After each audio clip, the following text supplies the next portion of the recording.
April மாதம் 22ஆம் தேதி அமெரிக்காவினுடைய இந்த யுத்தத்திற்கு ஒரு மிகப்பெரிய ஒரு சட்ட சிக்கல் ஏற்பட்டிருக்கிறது. எதெல்லாம் நடக்கக்கூடாது என்ற தீர்மானங்களுக்குள்ள பல நாடுகள் இருந்தாங்களோ அந்த விடயம் இப்பொழுது நடக்க ஆரம்பித்திருக்கிறது. இது ஒரு பெரிய ஆபத்தான கட்டத்தை எட்டியிருக்கிறது. இன்று ஹோர்முஸ் கால்வாய் வழியாக பயணம் செய்த 2 கப்பல்களை ஈரானிய ராணுவம் கைப்பற்றியிருக்காங்க. ஈரானுக்கும் அமெரிக்காவுக்கான யுத்த நிறுத்த காலம் நீடிக்கப்பட்டிருக்கிறது. எனவே இந்த மாதிரியான விஷயங்களை சுருக்கமா இந்த வீடியோல பார்க்க போறோம். அதாவது உலகத்தினுடைய விமான சேவைகள் பாதிக்கப்பட ஆரம்பித்திருக்கிறது. உத்தியோகபூர்வமாகவே அறிவிக்கப்பட்டிருக்கிறது.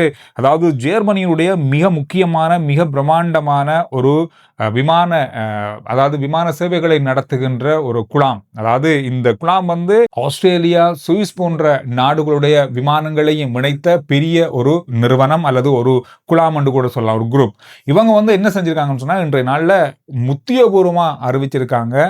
வருகின்ற மே மாதம் வரைக்கும் 20,000 குறுகிய விமான சேவைகளை ரத்து செய்யறதுக்கு 20,000. அதாவது இந்த கிழமையில மட்டுமே 120 விமான சேவைகளை ரத்து செஞ்சிருக்காங்க. இதுக்கு காரணம் எரிபொருள் தட்டுப்பாடு, விமானங்களுக்கான எரிபொருள் தட்டுப்பாடு. இது பல நாடுகள்ல இந்த தட்டுப்பாடுகள் இருக்கு. ஆனால் சில நாடுகள் இப்பொழுது அதை எப்படியாவது சமாளிச்சு விமான சேவைகளை ரத்து செய்யக்கூடாது என்ற ஒரு அடிப்படையில இப்பொழுது இயங்கி கொண்டிருக்கிறாங்க. சில நாடுகள் சொல்லவே இல்லை, ஏன்னா அவங்களுடைய பொருளாதாரம் பாதிக்கப்படும், நம்முடைய முதலீட்டாளர்கள் யோசிப்பாங்க, முதலீட்டாளர்களுடைய வருகை குறைவடையும், இந்த மாதிரியான பல தாக்கங்கள் நாட்டுக்கு வரும்ன்றதால பல நாடுகள், பல பெரிய நாடுகளே இப்பொழுது நட்டத்தில் இயங்குறாங்க. கிட்டத்தட்ட 90% விமான சேவைகள் இப்பொழுது நட்டத்தில் தான் இயங்குறாங்க. உலகம் முழுவதும் 20 பில்லியன் அமெரிக்க டாலர்கள் நட்டம் ஏற்பட்டிருக்கிறது இந்த விமான சேவைகளுக்கு. இது 20 முதல் 50 பில்லியனுக்கும் அதிகமாக இருக்கலாம் என்ற தரவுகளும் இப்பொழுது வெளியாக இருக்கிறது. கிட்டத்தட்ட இப்ப இன்னொரு கிழமையில இன்னும் பல நாடுகள் விமான சேவைகளை ரத்து செய்ய வாய்ப்புகள் இருக்கு. அது மட்டுமில்லாமல் விமான சேவைக்கான கட்டணங்களையும் அதிகரிக்க வாய்ப்புகள் இருக்கு. பல நாடுகளுடைய விமான சேவைகளுடைய வருமானம் குறைந்ததால ஏராளமான விமான சேவைகள் தங்களுடைய வருமானங்களை இப்பொழுது இழந்த நிலையில இது ஒரு மிகப்பெரிய ஆபத்தான கட்டத்தை நெருங்கி இருப்பதாக அச்சம் வெளியிடப்பட்டிருக்கிறது. காரணம் சொன்னா ஐரோப்பிய நாடுகள் 90% இந்த ஹோர்முஸ் கால்வாய் வழியாகத்தான் எரிபொருளை பெற்றுக்கொள்றாங்க. அதுலயும் மத்திய கிழக்கு நாடுகள்ல இருந்துதான் இந்த விமானங்களுக்கான எரிபொருள் அங்க செல்லுது. இன்னும் ஈரானுக்கும் அமெரிக்காவுக்குமான பேச்சுவார்த்தை நடக்குமா நடக்காதா என்ற பெரிய கேள்வி இப்பொழுது எழுந்திருக்கிறது. இந்த நிமிடம் வரைக்கும் பாகிஸ்தானுடைய இஸ்லாமாபாத்ல பேச்சுவார்த்தைக்கான அத்தனை ஏற்பாடுகளும் செய்யப்பட்டாலும் 2 நாடுகளும் இதுவரையில எந்த விதமான அறிவித்தலையும் வழங்கல. அமெரிக்காவுடைய பிரதிநிதிகள் இஸ்லாமாபாத்துக்கு வருவாங்க அப்படின்னு சொல்லப்பட்டாலும் நேற்று நம்ம கடைசியா பார்த்த வீடியோல அது முற்றுமுழுதாக இப்பொழுது நிறுத்தப்பட்டிருப்பதாக அமெரிக்கா உத்தியோகபூர்வமா அறிவிச்சிருக்காங்க. இதுக்கிடையில இன்று ஒரு மிகப்பெரிய ஒரு பதட்டமான சூழல். ஹோர்முஸ் கால்வாய் வழியாக பயணம் செய்த 2 கப்பல்களை ஈரானிய ராணுவம் கைப்பற்றி இருப்பது ஒரு பெரிய ஒரு பதட்டத்துக்குள்ளான ஒரு விஷயமாக மாறியிருக்கிறது. ஒட்டுமொத்தமாக இதுவரைக்கும் 3 கப்பல்கள் மீது தாக்குதல் நடத்தப்பட்டிருப்பதாக சொல்றாங்க. இதுல 2 கப்பலை ஈரான் தன்னுடைய கட்டுப்பாட்டுக்குள்ள கொண்டு வந்திருக்காங்க. இது எல்லாமே இப்பொழுது ஹோர்முஸ் கால்வாய் வழியாக 1-2 கப்பலாவது பயணம் செய்து கொண்டிருந்தது. இது எல்லாத்தையும் முற்றுமுழுதாக நிறுத்தி இருக்கிறது. இப்ப இந்த ஹோர்முஸ் கால்வாயாக பயணிக்கின்ற கப்பல்கள் மிகப்பெரிய ஆபத்தான ஒரு கட்டத்தை நெருங்கி இருக்கிறாங்க. இப்ப அமெரிக்க ஜனாதிபதி டொனால்ட் ட்ரம்ப் அவர்கள் இன்று அதிகாலையில ஒரு வெளியிட்ட தகவலின் அடிப்படையில பாகிஸ்தான் கேட்டுக்கொண்டதுக்கு இணங்க ஈரானுக்கும் அமெரிக்காவுக்குமாக இப்பொழுது இருக்கின்ற இந்த போர் நிறுத்தத்தை நீடிப்பதாக அறிவித்தார். ஆனால் கடல் வழி, அதாவது ஈரானுடைய ஹாபருக்குள்ள, அதாவது துறைமுகங்களுக்குள்ள போற கப்பல்கள், வெளியேற கப்பல்களை தடுக்கும் நடவடிக்கை தொடரும் என்றாரு. அதோட இன்னும் பெரிய அளவான பொருளாதார சில தடைகளை விதித்திருப்பதாகவும் சொல்றாங்க. இறுதியாக அமெரிக்க ஜனாதிபதி டொனால்ட் ட்ரம்ப் அவர்கள் வெளியிட்ட தன்னுடைய சமூக வலைதள பக்கத்தினுடைய செய்தியில ஈரான் ஹோர்முஸ் கால்வாயை திறப்பதற்கு தயாராக இருக்காங்க. அவங்க விரும்புறாங்க. அவங்க ஒரு நாளைக்கு 500 மில்லியன் அமெரிக்க டாலர் வருமான இழப்பீடு அவங்களுக்கு ஏற்பட்டிருக்கு. அதனால அவங்களுக்கு எந்த ஒரு சந்தர்ப்பமும் இல்லாம இந்த வழியை திறப்பதற்கு விரும்புறாங்க.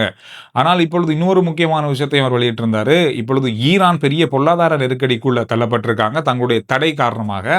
இதனால ஈரான் ராணுவத்துக்கு கூட சம்பளம் வழங்காத ஒரு நிலை ஏற்பட்டிருப்பதாக கூட அவருடைய பதிவில் சொல்லப்பட்டிருக்கு. இதுக்கிடையில இன்னும் ஒரு முக்கியமான தகவல் வெளியாக இருக்கிறது. அமெரிக்காவினுடைய சட்டங்களின் அடிப்படையில் ஒரு நாட்டின் மீது அனுமதி பெறாமல் தாக்குதலோ அல்லது ஒரு போரை தொடுப்பதாக இருந்தால் அது 60 நாட்களுக்குள்ள நிறுத்தப்படணும். 60 நாட்களுக்குள்ள அந்த போருடைய முடிவு கொண்டு வரப்படணும். ஆனால் இப்பொழுது இந்த போரானது, ஈரான் மீது நடத்தப்படுகின்ற போரானது எதிர்கட்சிகள், அதாவது காங்கிரஸ் கட்சியினுடைய அனுமதி பெறாமல் இது நடத்தப்படுகின்ற யுத்தம். இந்த யுத்தம் ஏற்கனவே அமெரிக்காவினுடைய ஒரு எல்லை இருந்தது 4 முதல் 5 கிழமைகள். ஆனால் இப்பொழுது கிட்டத்தட்ட 2 மாதங்களை நெருங்கிவிட்டது. 60 நாட்களை தாண்டினால் மீண்டும் அனுமதி பெற வேண்டிய நிலை இருக்கும். வாக்களிப்பு நடைபெறும். கடந்த வாக்களிப்பில் கூட ஒரு வாக்குகளால் தான் இந்த வெற்றி பெற்றாங்க. ஆனால் இனி வாக்களிப்பு நடக்கும் போது அதுவும் கூட இருக்காமல் இது தோல்வியடைய நிறைய வாய்ப்புகள் இருக்கு. இது ஒரு பெரிய ஒரு நெருக்கடியை அமெரிக்காவுடைய இந்த தீர்மானத்துக்கு, அமெரிக்க ஜனாதிபதி டொனால்ட் ட்ரம்புடைய இந்த தீர்மானத்துக்கு எதிரானதாக இப்ப கணிக்கப்படுது. இது ஒரு பெரிய ஒரு நெருக்கடியை இப்பொழுது ஏற்படுத்தி இருக்கிறது. ஏற்கனவே அவங்களுக்கு பொருளாதார சிக்கல், இப்பொழுது பொருளாதார நெருக்கடி ஒன்று ஏற்பட்டிருக்கிறது. எரிபொருள் விலையேற்றம் பெரிய அளவாக இப்பொழுது பாதிப்பை ஏற்படுத்தி இருக்கிறது. அமெரிக்காவுக்கு இப்ப மிக மிக முக்கியமாக தேவைப்படும் ஒன்று இந்த யுத்த நிறுத்தம் அல்லது இந்த யுத்தத்தை முடித்து வைப்பது அப்படின்றதான். ஆனால் இது எந்த அளவுக்கு இப்ப இதுவரைக்கும் பேச்சுவார்த்தைக்கான தொடர்புகள் எதுவும் இல்லாத சூழ்நிலையில இது எப்படி முடிய போகுது அப்படின்றது ஒரு பெரிய கேள்வியாக இருக்கு. ஆனால் நேற்றுன்றது கூட இன்று அதிகாலை வேளையில ஈரானிய சில அதிகாரிகளுடைய தகவல்களின் அடிப்படையில அமெரிக்கா இப்பொழுது விதித்திருக்கின்ற இந்த கப்பல் தடையை நீக்குவதற்கான ஒரு பரிந்துரை செய்வதற்கான ஆலோசனைகள் இப்பொழுது நடந்து வருவதாக சொன்னாங்க. ஆனால் அமெரிக்கா பக்கமாக இதுவரையில எந்த விதமான தகவல்களும் இதுவரையில வெளிவரல. நேற்று ஒரு பெரிய ஒரு தகவல் ஒன்று தொடர்ச்சியாக வெளியாகி கொண்டிருந்தது. அதாவது ஈரானுடைய மிக பிரம்மாண்டமான கப்பல் ஒன்றை அமெரிக்கா கைப்பற்றியிருந்தாங்க தானே, இந்த தடை விதிக்கப்பட்டிருந்த அந்த பிரதேசத்துக்குள்ளால பயணம் செஞ்சு என்ற குற்றச்சாட்டுல அந்த கப்பலை அவங்க கைப்பற்றியிருந்தாங்க. அந்த கப்பல்ல சீனா ஈரானுக்கு அனுப்பிய ஒரு பரிசு இருந்தது அப்படின்ற மாதிரி தகவல் வெளியாக இருந்தது. அதில் ஆயுதங்கள் கொண்டு போகப்பட்டது, அதை நாங்கள் கைப்பற்றிட முடியுமா தான் அவங்களுடைய கருத்துக்களில் இருந்தது. ஆனால் சீனா இன்றைக்கு அதை முற்றுமுழுதாக மறுத்திருக்காங்க. அந்த மாதிரி எந்த ஒரு விஷயமும் எந்த ஒரு பொருட்களும் ஆயுதங்களும் அந்த கப்பலில் அனுப்பப்படலை அப்படின்றத அவங்க இன்றைய நாளில் அவங்களுடைய தகவல்களில் சொல்லியிருக்காங்க. இது சீனாவிலிருந்து ஈரானுக்குள்ளே சென்ற கப்பல் அப்படின்றத மாதிரி தான் அமெரிக்கா தகவல்கள் குறிப்பிட்டிருந்தது. அதை முற்றுமுழுதாக சீனா மறுத்திருக்காங்க. அப்படி ஒரு பரிசும் நாங்கள் அனுப்பலை அப்படின்ற மாதிரி சொல்லியிருக்காங்க. இது இப்போ கடந்த மனத்தளங்களில் பேசப்படுகின்ற விஷயமாக மாறி இருக்கிறது. தெஹ்ரான் நகரத்தினுடைய சில தகவல்கள் இன்றைய நாளில் வெளியாகி இருக்கிறது.